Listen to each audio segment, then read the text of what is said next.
ลูกกูเลี้ยงกับมือได้ซื้อเอาครอบครัวซูมาดาครอบครัวกูบ่ได้ได้ซูเป็นแม่กูต้องสิบอกไว้ให้ซูเป็นแค่คนเบิ่งอันนี้ว่าเฉพาะพวกคอมเมนต์เด้อพี่น้องพวกได้บริเมนด่าครับเลื่อนผ่านอย่าเมารวมที่บอกไว้ให้ซะเด้อ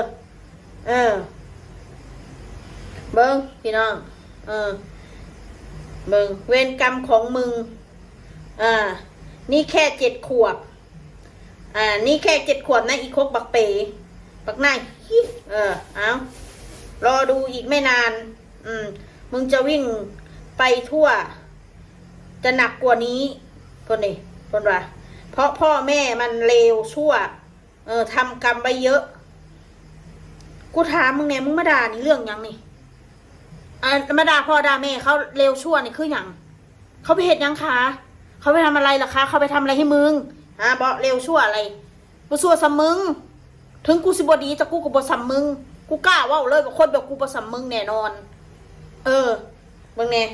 พี่น้องมิจฉาชีพปะเดมิจฉาชีพมึงได้พาลูกลิงมึงไปฉีดยาคุมแน่นอนอีคกปนพี่น้องมึงเคยติบอกเขาไปเรียนน้ำเด็กหน่อยน้ำไก่นะมึงเคยติกูหู้ลูกกูลงไปเซ็นนั่นกูหู้ลูกกูไปเฮือนไผ่กูหู้กูไม่จำเป็นต้องบอกสูเพราะเขาเล่นน้ำกันมานามันติดเขาแล้วกูบ่จำเป็นต้องไปบอกมึงอีกว่าลูกกูติดไผ่